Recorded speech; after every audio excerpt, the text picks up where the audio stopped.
Hello, my name is Dean Trotter. I'm chairman of the Community Preservation Committee and serve as the Select Board's liaison to the Community Preservation Committee. I would first like to start by acknowledging the other members of the CPC. There's myself, there's Walter Foster, Steve Trimble, Peter Berry, Tori Beyer, Jim Coleman, Lori Cooney, Michelle Ellix, Jackie Saltzman, John Capetta, and Kayla Sauer, who serves as our staff person. Article 9 is a request to appropriate or set aside for later appropriation and authorize and direct the town manager and the select board to expend the sum of $1,802,900 under the Community Preservation Program. Of this amount, $1,668,754 comes from the CPA General Fund. $10,646 comes from the Historic Set-Aside Fund, which are funds not spent from prior years, and $123,500 from the Open Space Set-Aside Fund for previously approved debt payments for the Wright Hill and Piper Lane land purchases. The allocations listed have been vetted and recommended by the Community Preservation Committee.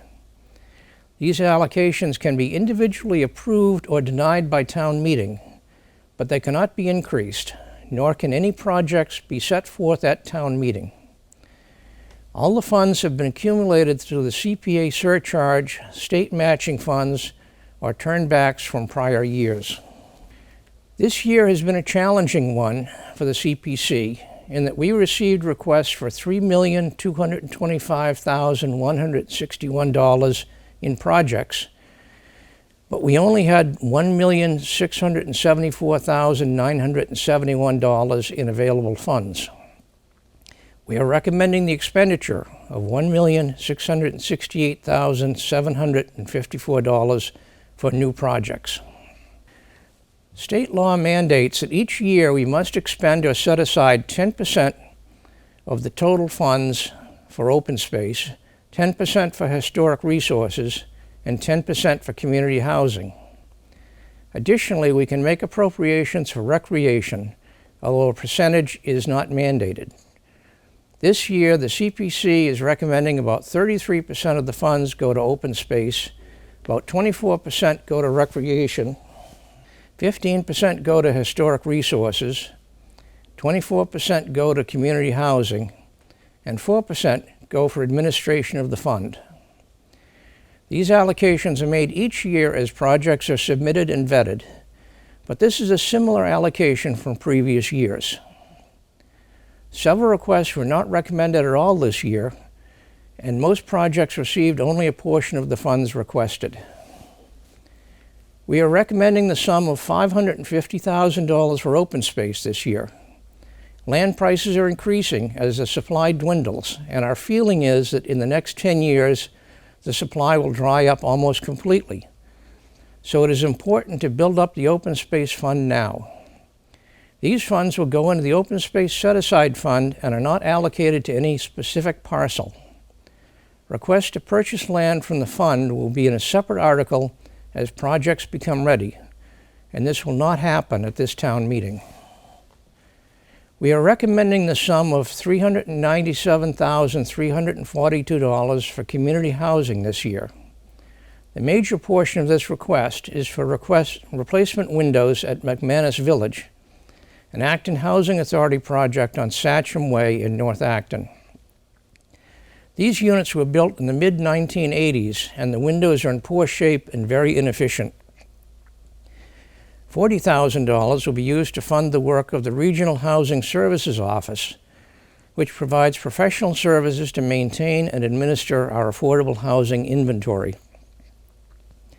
$50,000 will be allocated to the Acton Community Housing Corporation for their various housing assistance programs. We are recommending the sum of $255,930 for historic resources this year. These projects include documentation to allow Woodlawn Cemetery to be listed on the National Register of Historic Places, the rehabilitation of the iron gates at Woodlawn Cemetery, the rebuilding of the original chimneys at the Faulkner homestead, restoration work at Theater 3, and restoration of the gutters on Town Hall. I'll note here that both the Theater 3 and the Town Hall projects received less than half of the original requested funds due to the shortfall this year. As I noted earlier, we are recommending that $10,646 to be expended from the Historic Set-Aside Fund.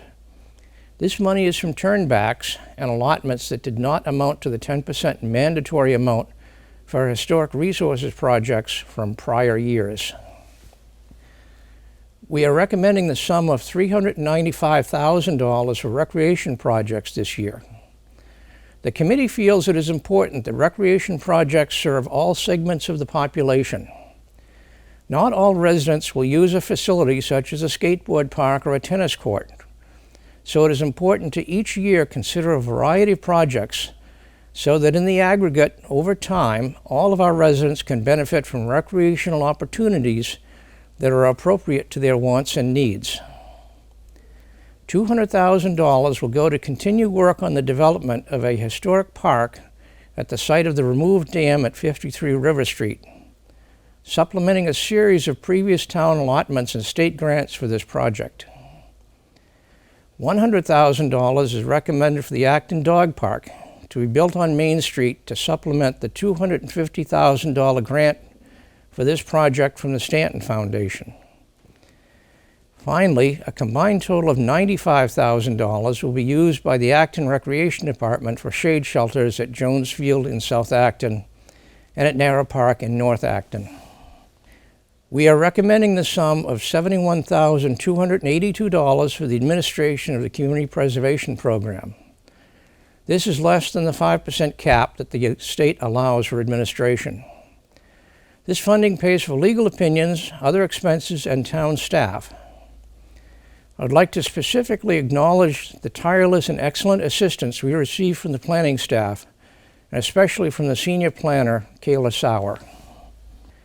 We are allocating the sum of $123,500 for the payment of previously approved debt service for the Piper Lane and Wright Hill land purchases. If all the recommended amounts are approved at this town meeting, the community preservation balance will be $6,217, and the amount in the open space set aside will be $1,441,382. Thank you.